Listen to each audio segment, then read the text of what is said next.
I'm Bianca Moore, 28 years old. Last Mother's Day, my mother sent me a bill for $347,000. The subject line read, "The cost of raising a disappointment." She CC'd all 48 relatives in our family, every aunt, uncle, cousin, and in-law from California to Maine. She thought I would cry. She thought I would apologize. She thought I would shrink into myself like I always did. But this time, I replied with a single photo. By the next morning, 47 of them had blocked her. The 48th, my grandmother, didn't block her. She did something far worse. Before I tell you what that photo was and what my grandmother did, please take a moment to like and subscribe, but only if you genuinely enjoy this story. Drop a comment and let me know where you're watching from and what time it is there. Now let me start from the beginning. I work as a financial analyst at a mid-sized accounting firm in Boston. Numbers make sense to me. They don't lie. They don't play favorites. They don't tell you one thing and mean another. People, on the other hand, especially my family, are a different story. My apartment is small, 600 square feet in Somerville. Nothing fancy. But it's mine. I've paid the rent myself since I was 22. No help from anyone. My sister Vicky, 3 years older, just bought a 4-bedroom colonial in Wellesley. Our parents gifted her the down payment, $80,000, wrapped in a bow of, "We're so proud of you." I found out about it through her Instagram post. When I graduated college, I got a text from Mom. "Congratulations." 3 weeks late. No exclamation point. When Vicky made junior partner at her law firm, they threw her a party. Catered. Champagne. The whole family flew in. I don't say this to complain. I stopped expecting anything different a long time ago. You learn to measure your worth in things you can control: your work, your savings account, the peace of your own space. Marcus, my boyfriend of 2 years, asks me sometimes why I still go to family gatherings, why I still pick up when my mother calls, why I let her comments slide off me like water. I never have a good answer. Maybe part of me kept hoping. Maybe part of me thought if I just tried harder, stayed quieter, caused less trouble, she'd finally look at me the way she looks at Vicky. Working in finance taught me one important lesson. Numbers don't lie. People do. I just didn't know how much my mother had been lying until last year. The pattern started long before I could name it. My college graduation, 2019. I walked across the stage at Boston University, magna cum laude, finance degree in hand.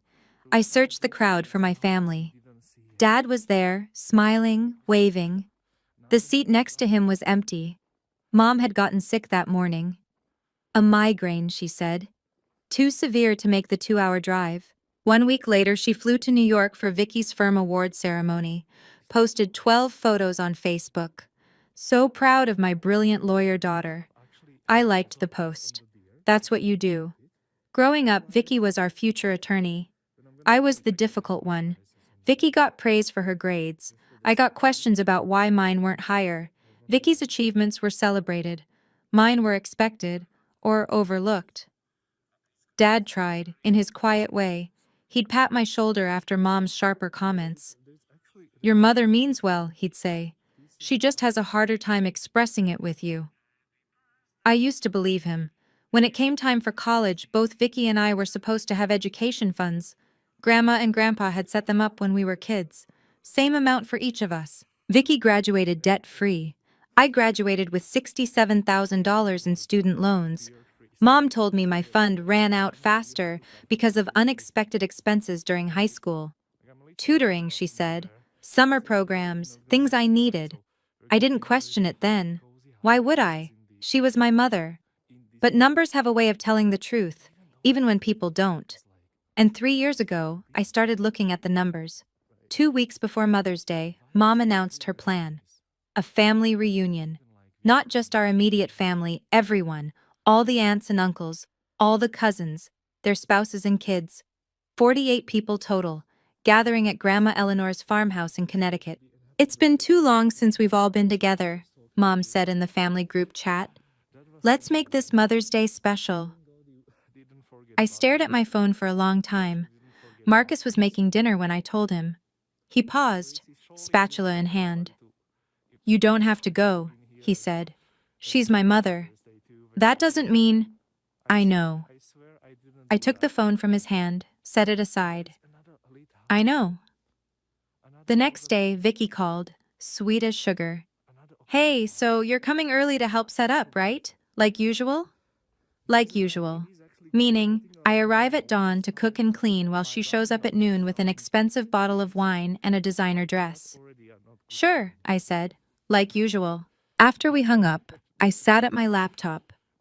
There's a folder I keep buried 3 levels deep. I named it Insurance.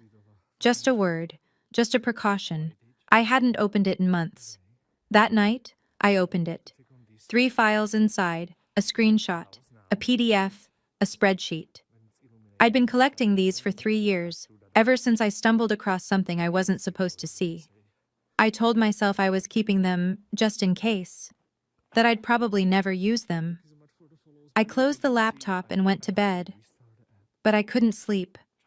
Something about the way Mom announced this gathering, the size of it, the timing, the way she'd insisted everyone attend, felt like the setup to something. I just didn't know I was the punchline. Mother's Day morning. I arrived at Grandma Eleanor's farmhouse at 7. The sun was barely up. Dew clung to the grass. The old white colonial looked the same as it always had. Wraparound porch, blue shutters, the kind of house that holds generations of memories. Not all of them good.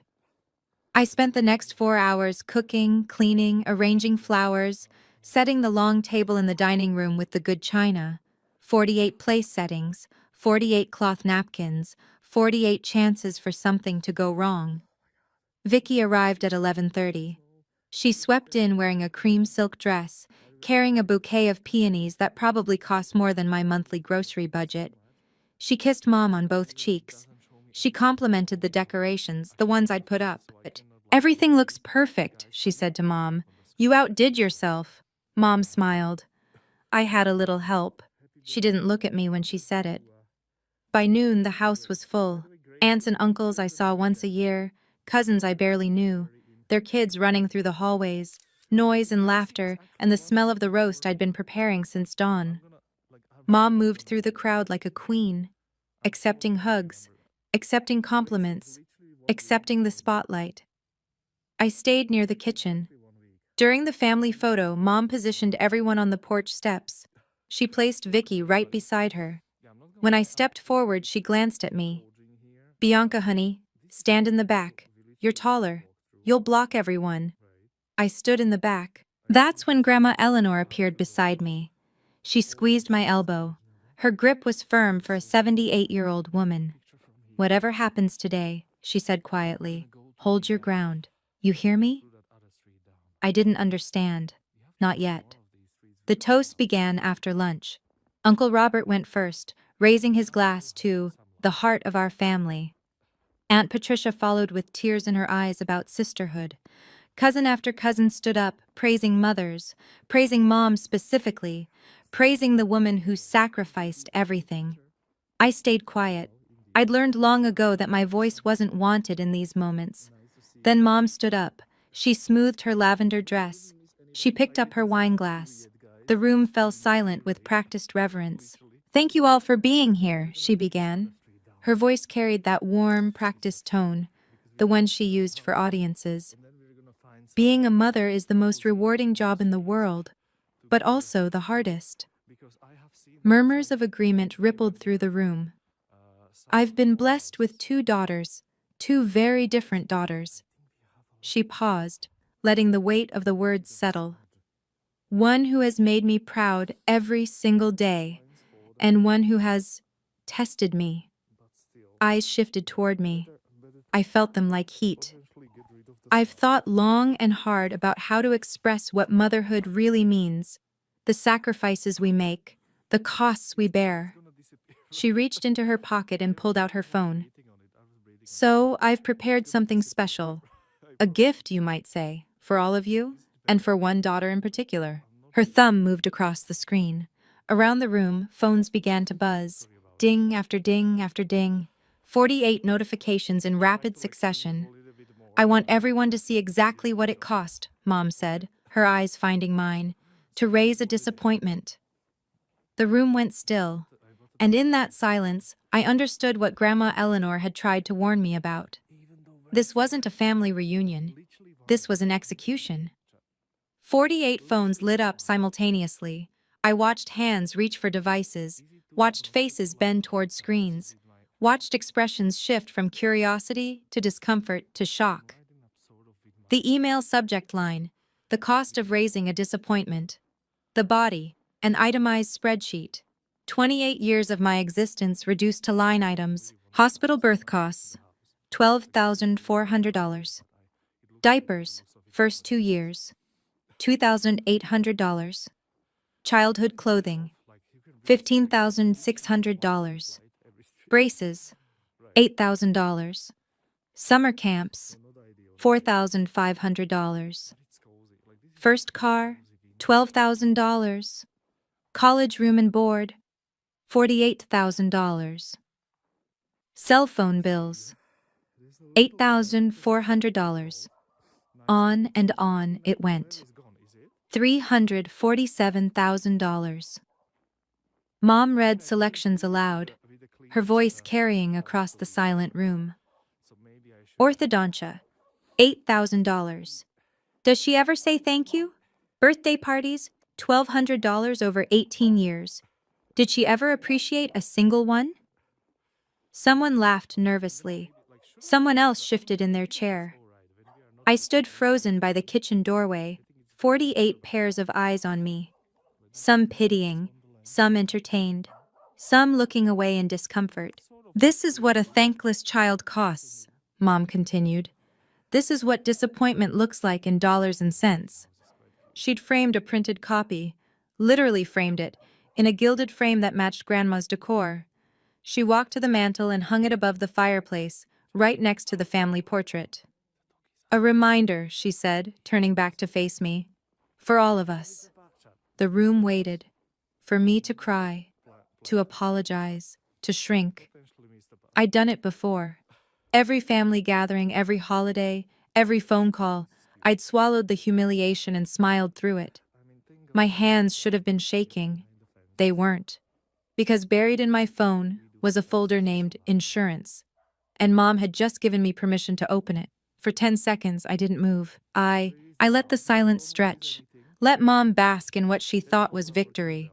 Let the room hold its collective breath, waiting for the familiar script. Bianca apologizes. Bianca cries. Bianca makes everyone uncomfortable, and Mom gets to play the long-suffering mother. I'd played that role for 28 years. Not today. My mind flashed through memories. Every Christmas where my gifts were afterthoughts.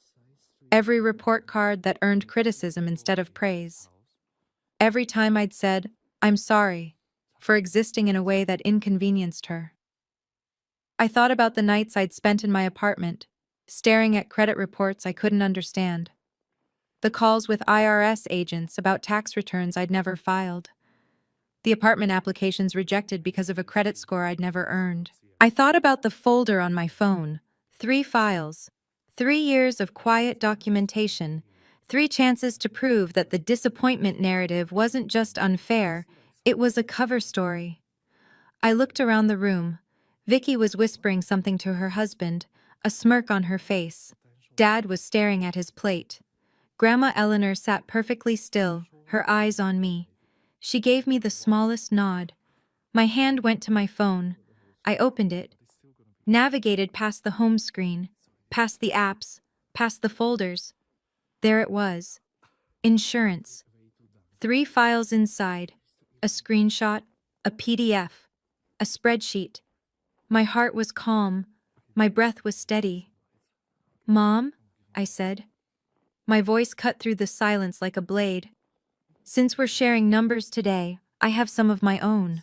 The smirk on her face flickered. "What are you doing?" she asked. I smiled. The first genuine smile I'd worn all day. Balancing the books. I walked toward the center of the room. Every step echoed against the hardwood floor. Conversations had died completely. Even the children in the hallway had gone quiet, sensing something in the air. "Keep your phones handy," I said.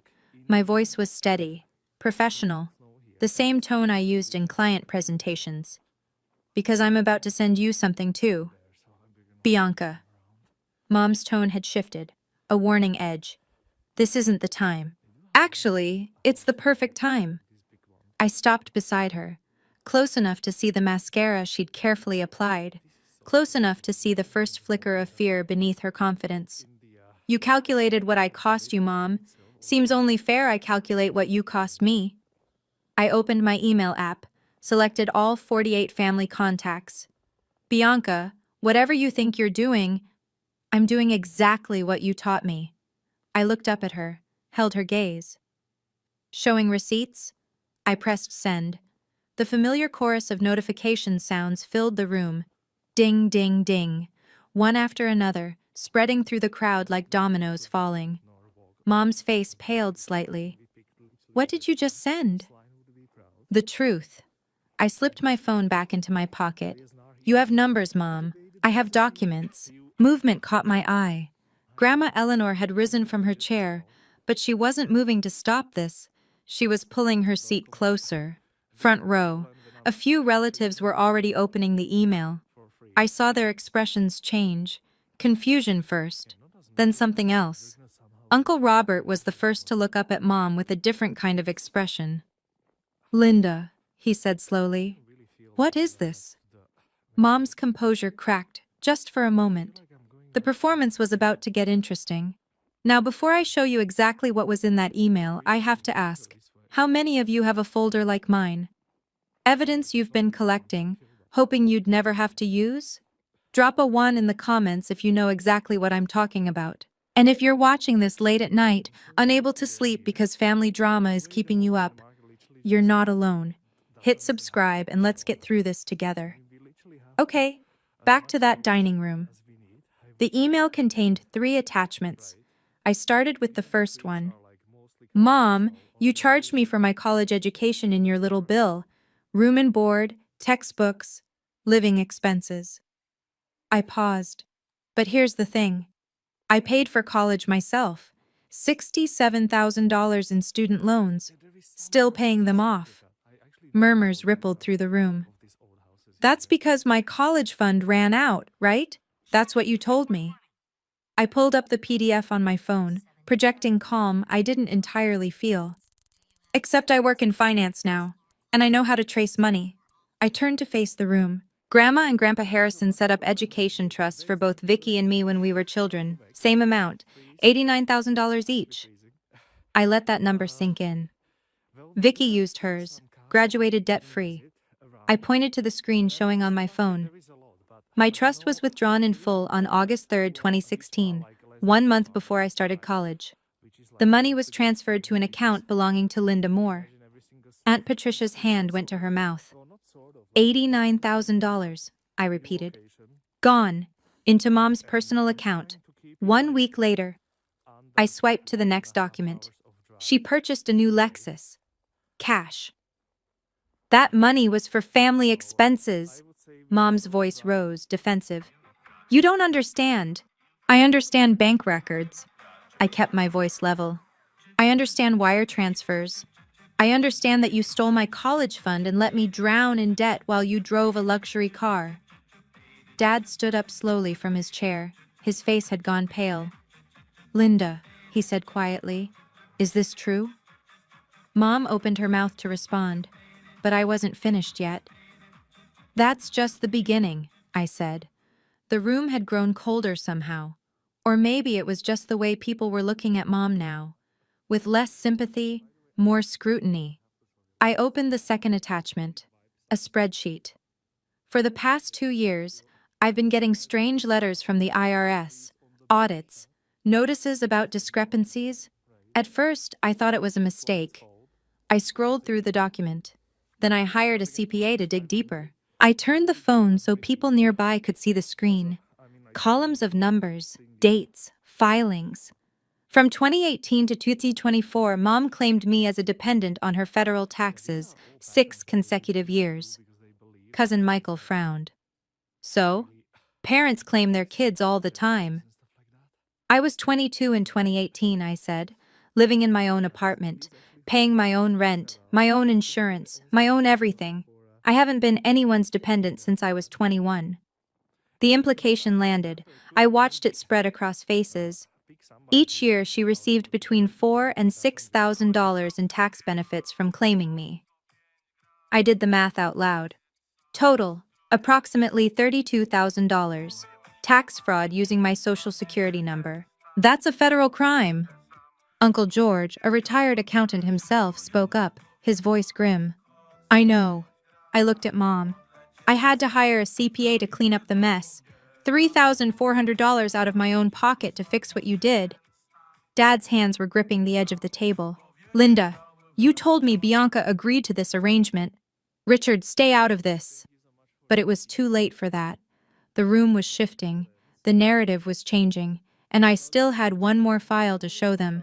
I let the silence build. Mom was looking at me differently now. The confidence was gone. In its place was something I'd rarely seen on her face: uncertainty. There's one more thing, I said quietly. I didn't open the third file yet. Instead, I asked her a question. Mom, do you remember when I applied for my first apartment after college? The one in Cambridge? She didn't answer. I got rejected. The landlord told me my credit score was 520. I was 22 years old with a score that said I was a financial disaster. I paused. I'd never missed a payment in my life. I'd never had a credit card. Understanding dawned in a few faces around the room. So I pulled my credit report. And do you know what I found? I opened the third attachment. Bank statements, credit card applications, all bearing my name. 3 credit cards, opened in 2016, 2017, and 2018, all using my name and social security number, all maxed out. I let the number land like a hammer. $47,000 in debt, on my record, for purchases I never made. Aunt Martha gasped. This is identity theft, Uncle George said flatly. Linda, this is a federal crime. It took me 4 years to clear my name, I continued. 2 lawyers, hundreds of hours on the phone, but I kept everything, every document, every statement, every piece of evidence. Movement at the edge of the room. Vicky was standing up, reaching for her purse. Sit down, Vicky. She froze. You're not going anywhere. I met her eyes. Because one of those credit cards? The statements were shipped to your address. The color drained from my sister's face. I didn't know, Vicky started. Don't. My voice was calm, cold. I have the shipping receipts, your address, your signature on delivery confirmations. The room turned to look at my sister, the golden child, the one who could do no wrong. You received packages in my name for 3 years, designer bags, electronics, jewelry. I pulled up one particular receipt, including an engagement ring, $8,400, charged to a card with my name on it. Vicky's husband, Derek, stared at her hand, at the diamond glittering under the dining room lights. You wore my stolen identity to your wedding, I said. Did you know? Or did you just not want to know? Vicky's voice cracked. Mom said it was an emergency. She said you wouldn't find out. I didn't think. An emergency that lasted 4 years? Buying Gucci bags was an emergency? Aunt Patricia rose from her seat, her face ashen. Victoria, how could you? I didn't know it was illegal. Vicky's composure shattered. Tears streamed down her face. Real ones, maybe. Or maybe just the performance she'd learned from Mom. She told me Bianca would never check. She told you to help her steal from me. I finished the sentence. And you did. The murmurs had grown to open conversation now. Relatives talking to each other, voices rising, some in shock, some in anger, some already standing, reaching for coats and car keys. But there was one more thing, the screenshot. I hadn't opened it yet. The one I'd been holding for 3 years, the one that explained everything. I looked at my mother. She was pale now, trembling. There's one more file, I said. But this one is the big one. Mom saw the shift in the room. She felt it slipping away from her. So she did what she'd always done. She changed tactics. Her shoulders began to shake. Her eyes glistened with tears. She pressed a hand to her chest like she was struggling to breathe. I can't believe this, she said, her voice cracking beautifully. I gave everything to this child. Everything. And this is how she repays me? A few relatives hesitated. Old habits die hard.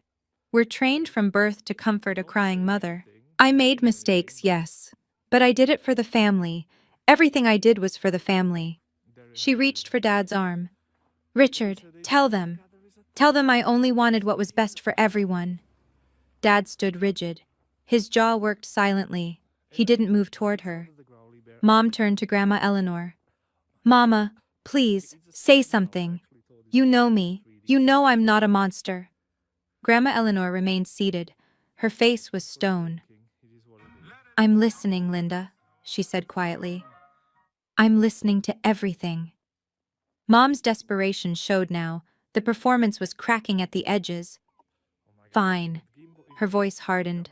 Something dangerous flickered in her eyes. You want to play this game, Bianca? You want to air dirty laundry in front of everyone? She stepped toward me. Close. Too close. Then let's talk about why, she hissed. Let's talk about why I've treated you differently your whole life. There are things you don't know. Things I've protected you from. A warning. A threat. There are things about you, little girl, that would change everything. She thought she still had leverage. She thought her secret was bigger than mine. She was wrong. You're right, Mom, I said. There is something I don't know, or didn't know, until 3 years ago. Mom's eyes widened slightly, just a fraction. What are you talking about? 3 years ago, I was at Vicky's apartment. She left her phone on the kitchen counter while she went to take a call. A message came through. I kept my voice even. From you. The color was draining from Mom's face now. I wasn't going to read it, but your name was there and the preview showed something I couldn't ignore. Bianca? Her voice was a warning. So I took a screenshot. Don't. And I've had it for 3 years. I pulled up my phone. 3 years of you humiliating me at every holiday, every birthday, every family gathering. 3 years of swallowing your insults and saying nothing. Mom's composure finally cracked. Real fear showed in her eyes. I never used it, I continued. I told myself I never would, that it wasn't my secret to tell, that maybe, you had a reason for being the way you are. Please. The word came out broken. Please, Bianca. Whatever you think you know. I didn't come here today planning to do this. My voice was steady. But you did, Mom. You planned this whole thing. You wanted to humiliate me in front of everyone. You wanted to make me the villain of your story. I held up my phone. So now I'm going to tell the truth. If you ever loved me, Mom started. Loved you? I felt something crack in my chest. I spent my entire life trying to earn your love. Turns out I never had a chance. I opened the email app, selected all 48 contacts, attached the screenshot. My thumb hovered over send. This is why, I said quietly. This is why you've hated me since the day I was born. I pressed send. The notifications erupted. 48 phones, 48 dings, one after another, a cascade of digital alerts that filled the silent room like gunfire. Mom lunged toward me. Delete it! Make them delete it! Her voice was ragged, desperate. Uncle Robert caught her arm. Linda, stop! But everyone was already looking, already reading. I watched their faces as the screenshot loaded on their screens. Confusion first, then the slow dawning of comprehension, then shock. Aunt Patricia's hand flew to her mouth. Uncle George sat down heavily. Cousin Michael dropped his phone entirely. The screenshot was a text message. From Linda Moore to Victoria Moore, dated July 15th, 2023. It read, "This one isn't Richard's biological child. Don't tell anyone. If he finds out, he'll divorce me and I'll lose everything." The room went absolutely still. Then Dad spoke. "Linda?" His voice was barely a whisper. "What is this?" Mom was shaking, all the color gone from her face. "It's not. I can explain. That's not what it. Is it true?" The question hung in the air. 28 years of marriage. 28 years of loving a daughter who might not be his. Mom couldn't speak. It was Vicky, ironic, traitorous Vicky, who confirmed it. "It's real," she said quietly. Her voice was hollow. "She sent it to me 3 years ago. Made me promise never to say anything." Dad made a sound. A wounded animal sound. He turned and walked toward the door. "Richard." Mom reached for him. He didn't look back. The front door opened, closed. I heard his car engine start, heard it pull away. And standing in the wreckage of her own making, my mother finally looked at me. Not with anger, with something worse. Fear. The silence that followed was unlike anything I'd ever experienced. 47 people processed the same information simultaneously. 28 years of family history, rewritten in a single text message. I wasn't Richard Moore's biological daughter, the man who'd taught me to ride a bike, who'd helped me with math homework, who'd walked me to school on my first day. He wasn't my biological father, and my mother had known all along. Suddenly, everything made sense. The differential treatment, the constant criticism, the way she looked at me, like I was a reminder of something she wanted to forget. I wasn't a disappointment, I was evidence. "You spent 28 years punishing me," I said quietly. "Not because I wasn't good enough, because every time you looked at me, you saw your own mistake." Mom's mouth opened, closed, opened again. "I was 17, she finally said. 17 and stupid. It was one time. I don't care about what happened 29 years ago." My voice was steady. "I care about what happened every day after. Every insult, every comparison to Vicky, every time you made me feel worthless." Grandma Eleanor rose from her chair. She moved slowly toward Mom. For a moment, I thought she was going to comfort her daughter. Instead, she stopped 3 feet away and looked at her with an expression I'd never seen before. Disgust. "I suspected," Eleanor said quietly. "For years I suspected something wasn't right. The way you treated that girl." She shook her head. "But I never imagined this." "Mama, please." 28 years, Eleanor continued. "You lied to everyone. To Richard, to the entire family." She paused. "To me." Mom started to cry. Real tears now. I could tell the difference. But no one moved to comfort her. The room fractured.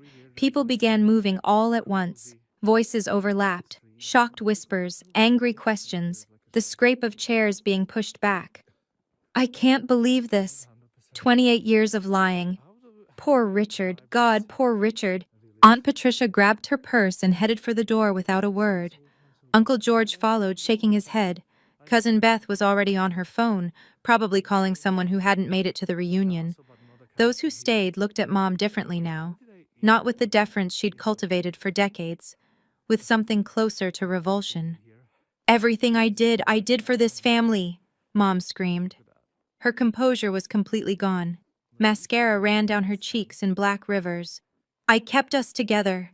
I protected everyone from the truth." "You protected yourself," Aunt Martha corrected quietly. "That's all you ever did, Linda." Around the room, phones were buzzing. The exodus had begun in the family group chat, too. I caught glimpses over shoulders, people leaving the conversation, blocking contacts, typing furious messages. Mom lunged for my phone. "Delete it! Make everyone delete it!" Uncle Robert and Derek held her back. I stood motionless in the center of it all, watching 28 years of carefully constructed lies collapse in real time.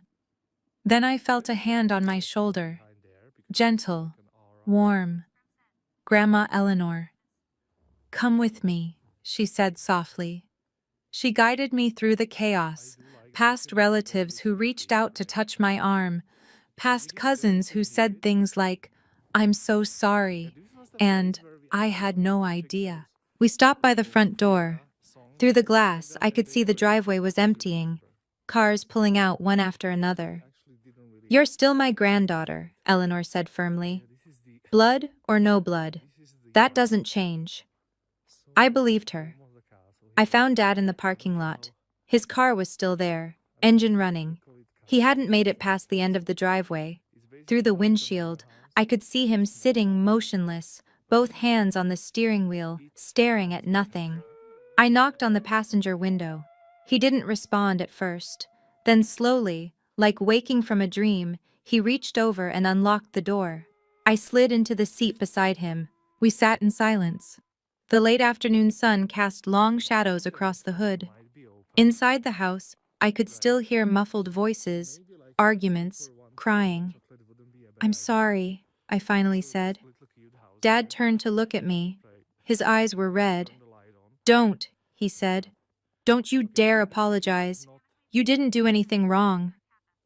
I never wanted to hurt you." He laughed, a broken, painful sound. 28 years, he said. 28 years I've loved you, changed your diapers, taught you how to drive, helped you move into your dorm. His voice cracked. DNA doesn't change that. I felt tears prick my eyes, the first ones all day. "You're still my dad, and you're still my daughter." He reached over and squeezed my hand. "That's the only thing I'm sure of right now. Whatever else happens, that doesn't change." We sat there for a long moment, father and daughter, bound by something stronger than biology. "I need to go," he finally said. I can't be in that house right now. I can't look at her." "I know." He pulled me into a hug, awkward over the center console, but fierce. "You were braver than me today," he said into my hair. "You were braver than I've ever been." Then he let go, put the car in gear, and drove away. I walked back into the house. The crowd had thinned dramatically.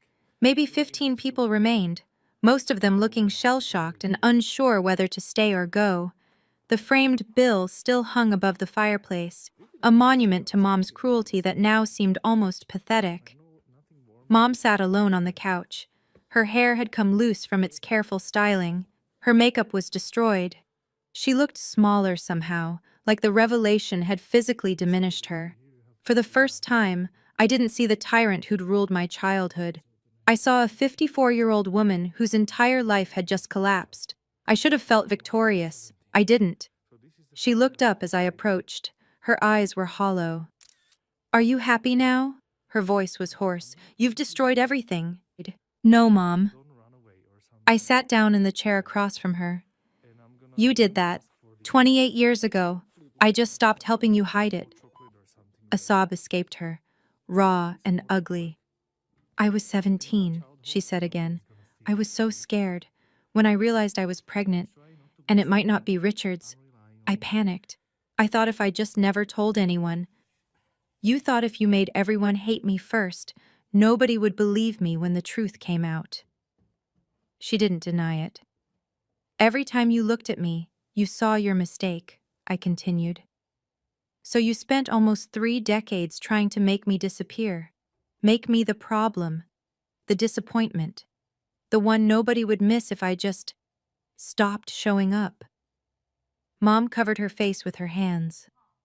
"I didn't know how else to protect myself," she whispered. "By destroying me?" She had no answer to that. Nobody ever does. I didn't raise my voice. I didn't need to. "I want you to understand something," I said quietly. "I didn't do this to destroy you. I did it because I needed the truth.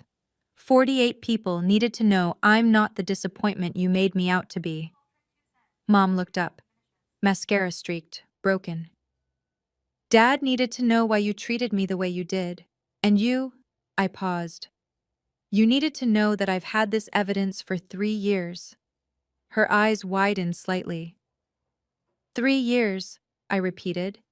3 years of you humiliating me at every holiday, every birthday, every phone call, and I never said a word.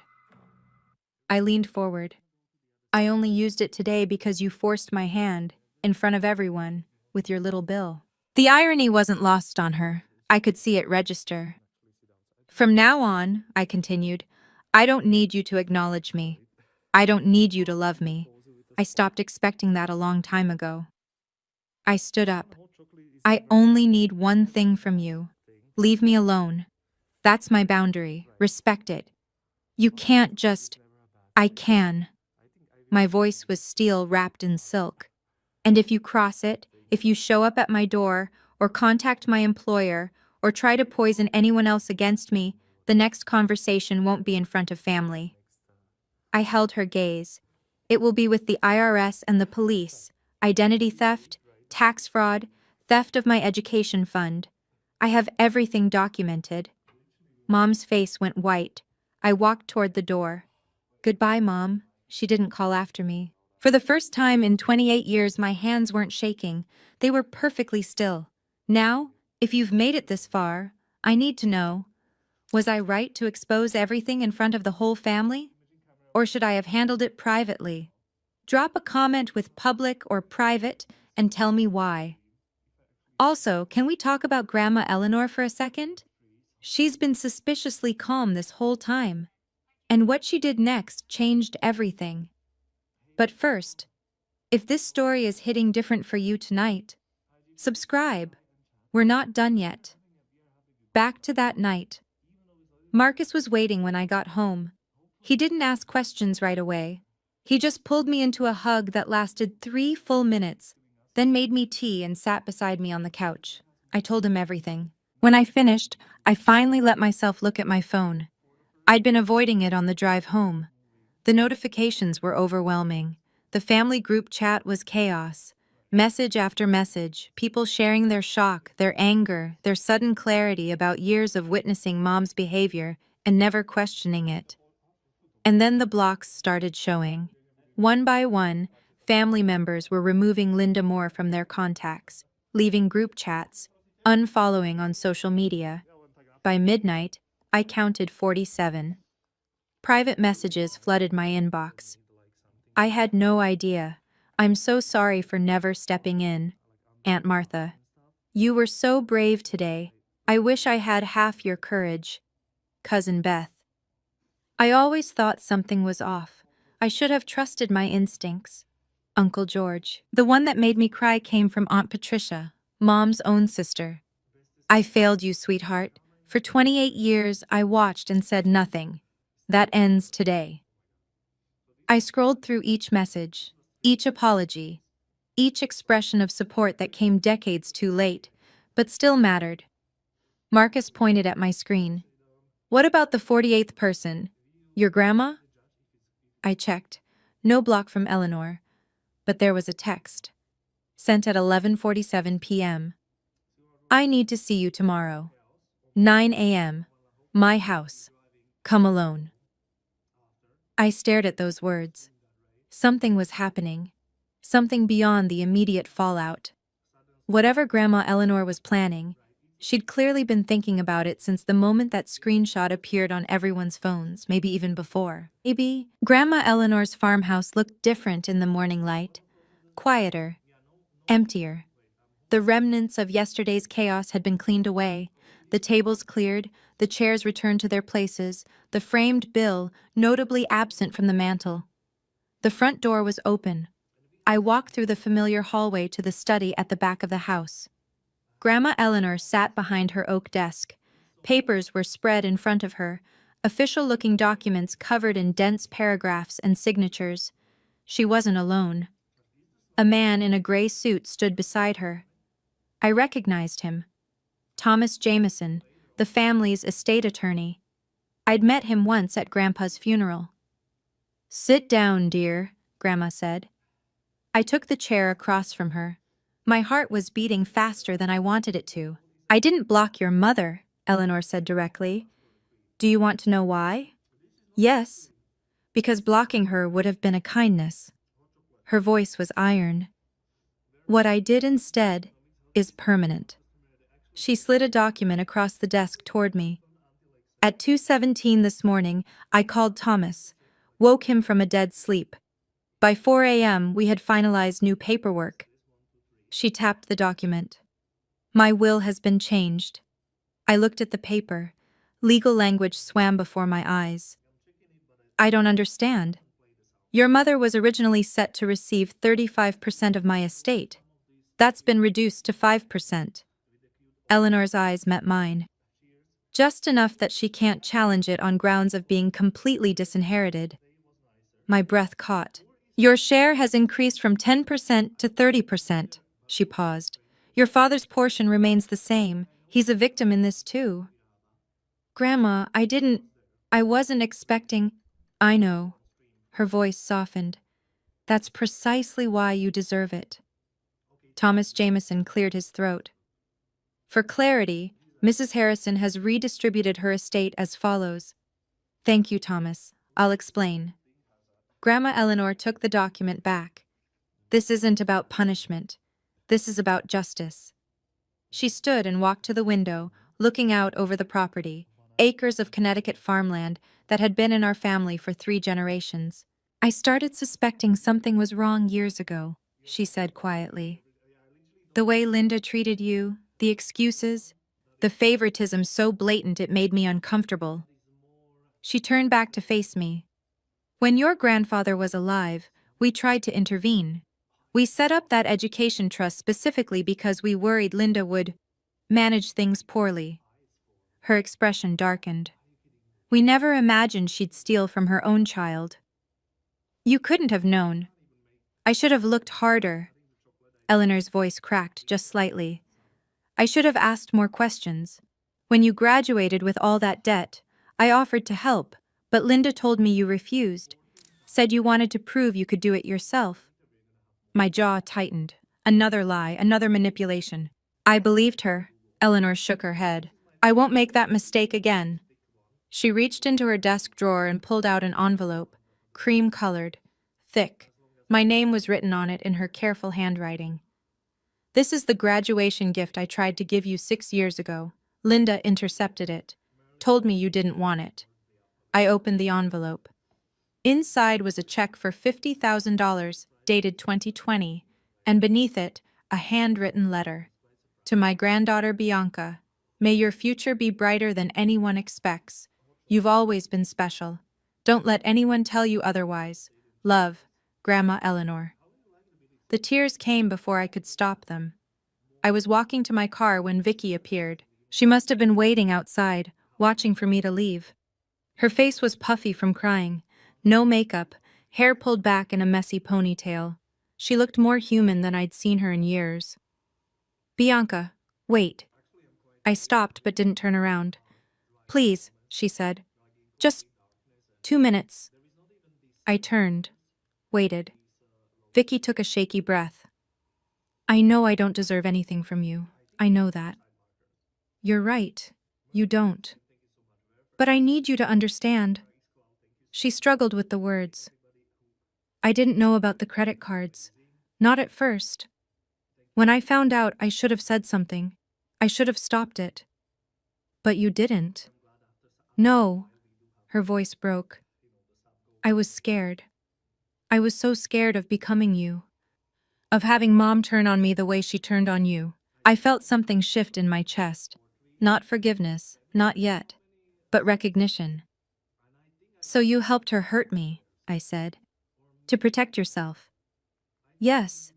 Vicky wiped her eyes. I'm not asking you to forgive me. I just wanted you to know. I understand now. Why you did what you did. And I'm sorry. For all of it. We stood there, 2 sisters on opposite sides of a divide that might never fully close.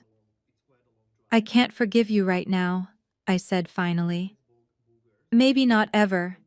But I understand why you did it. Fear makes people do terrible things. I paused. Look at Mom. Vicky nodded. If you ever want to talk, I'm here. I need time. I know. We didn't hug. didn't make promises, just nodded at each other and walked to our separate cars. It wasn't closure, but it was honest. That was more than we'd ever had before.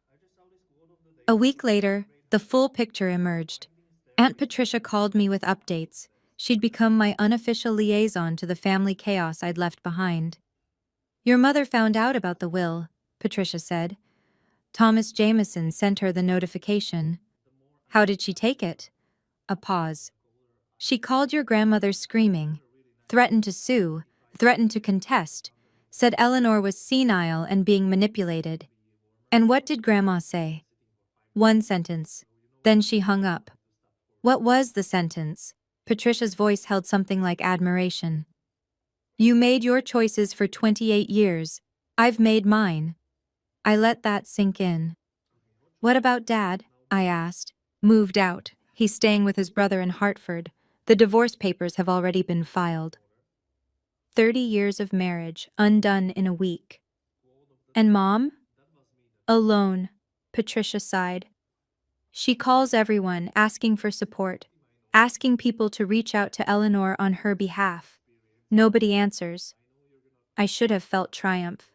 I didn't. "Do you feel guilty?" Marcus asked me that night after I relayed the conversation. I thought about it, really considered the question. "No," I said finally. "But I don't feel victorious either. I just feel done." Marcus waited. "It's like a wound that's been infected for years," I continued. "What happened yesterday was the surgery. It hurts. It's ugly. But now it can actually heal." He pulled me close. "Is it over?" I thought about the check from Grandma Eleanor deposited in my account, the messages of support from relatives I barely knew, the silence from the woman who gave birth to me. "The explosion is over," I said. "Now comes the part where we see what's left standing." Turns out, more than I expected. 2 months after Mother's Day. Life found a new rhythm. My credit score, cleared of Mom's fraudulent cards, climbed to 748. My student loans dropped to 23,000. I'd made a significant payment with Grandma Eleanor's gift. Not to erase the debt entirely, but to prove to myself I could handle it. Marcus and I moved in together. A new apartment in Cambridge, 1 bedroom bigger than my old place, a kitchen with actual counter space. We picked it out together, no one else's opinion asked or required. Dad came to see it on moving day. He brought a houseplant and a bottle of wine. His eyes were tired, but there was something lighter in them. "How are you?" I asked while Marcus unpacked boxes in the other room. "Getting there." He set the plant on the windowsill. "The divorce will be finalized next month. I'm staying with your Uncle Bill until I figure out my next move." "And emotionally?" He managed a small smile. 28 years of lies is a lot to process. "But you know what? I don't regret a single day of being your father, not one." We hugged for a long time. Sunday dinners became our new tradition. Just us. Sometimes Marcus joined, sometimes Grandma Eleanor drove down from Connecticut. Simple, quiet, ours. Then 3 weeks after we moved, an envelope arrived. No return address, postmarked from Ohio.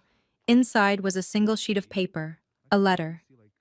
"Dear Miss Moore, I received your DNA profile through 23andMe and discovered we share a biological connection. My name is Michael. I believe I may be your father. I'm not seeking anything from you. I just thought you should know I exist. If you ever want to talk, I'm here." A phone number was printed at the bottom. I stared at the letter for 3 days before showing it to Marcus. "What are you thinking?" he asked. "I don't know. I've spent 28 years with one father. Now there might be 2. Michael's letter was careful, respectful. He wasn't demanding a relationship or inserting himself into my life. He was simply making himself known. According to the brief details he'd shared, he and my mother had been co-workers nearly 30 years ago, a brief relationship. She broke it off suddenly, and he never knew why. He'd moved to Ohio, built a life, had other children. When a relative mentioned the family scandal that had spread through social media whispers and gossip, he'd taken a DNA test. The match was conclusive. He's not asking to be your father, Marcus said carefully. Richard is your dad. This guy knows that. I know. But what if I want to know him someday? Not now, but eventually. Marcus took my hand. You spent 28 years having other people define your identity. Your mother decided who you were supposed to be. Your family believed her. He squeezed gently. This is your choice. Nobody else's. I thought about that for a long time. Then I opened my laptop and composed a short email. Dear Michael, I received your letter. Thank you for reaching out with such respect. I'm not ready to meet or talk yet. I need time to process everything. But I wanted you to know that I appreciate you not pushing. I'll reach out when and if I'm ready. For now, thank you for letting me know you exist. I hit send. Then I closed the laptop and made dinner. Some answers can wait. I'd already found the ones that mattered most. She showed up on a Tuesday. I was leaving my office building when I saw her standing by the entrance, thinner than I remembered, older, the designer clothes replaced by something simpler. Bianca! I stopped walking. I've been trying to reach you, she said. You blocked my number. My emails bounced back. That's intentional. I know, She took a step forward. I've been thinking, a lot, about everything. And I wanted to say, stop. She froze. You don't get to do this, I said calmly. You don't get to show up at my workplace and pretend we're having a reconciliation moment. That's not how boundaries work. I'm your mother. You're the woman who stole from me, lied about me, and psychologically abused me for 28 years because you couldn't face your own guilt. I kept my voice even. We're not having coffee and talking things through. We're not family therapy. We're nothing. You can't just cut me out forever. I'm not cutting you out forever. I'm cutting you out until you learn that my no means no. I held her gaze. That might be forever. That's your choice now, not mine. Her face crumpled. For a moment, I saw the 17-year-old girl who'd made a mistake and spent decades trying to bury it. But sympathy and boundaries aren't mutually exclusive. Goodbye, Mom. I walked past her to my car. She didn't follow. As I pulled out of the parking lot, I caught a glimpse of her in the rearview mirror, still standing there, watching me go. My hands were steady on the steering wheel. For the first time in my life, they weren't shaking. That's what freedom feels like. If you're listening to this story and seeing yourself in it, I want to tell you something. You are not what they call you. You're not the disappointment. You're not the difficult one. You're not the problem child, or the black sheep, or whatever label the people who should love you chose to stick on you instead of examining their own failures. Sometimes the people closest to us are the ones who hurt us the most. And setting boundaries with them, refusing to absorb their cruelty, isn't selfish, it's survival. My mother sent me a bill for $347,000. She calculated the cost of my diapers and my braces and my birthday parties. But she never calculated the cost of what she did to me. The years of wondering why I wasn't good enough, the nights crying alone, the opportunities stolen, the confidence crushed. There's no price tag for that. And there's nothing she can pay to get me back. I don't know what the future holds. Maybe someday I'll speak to her again. Maybe I won't. But for the first time in my life, that's my choice, not hers. Dad and I have dinner every Sunday. Grandma Eleanor calls every Wednesday. I'm slowly rebuilding connections with cousins and aunts who finally see me clearly.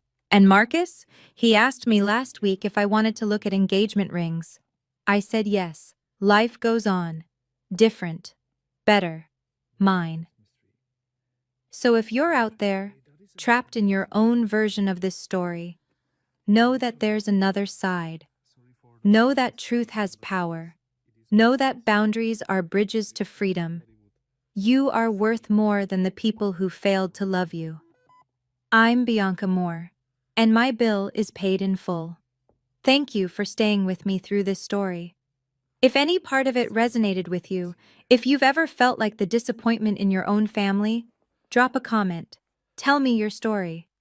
Sometimes just saying me too is enough. And if you want more stories like this, about family drama, about justice, about finding your voice, check out the videos in the description. There's a whole playlist waiting for you. Remember, your worth is not determined by those who failed to see it. I'm Bianca Moore, and my bill is paid in full.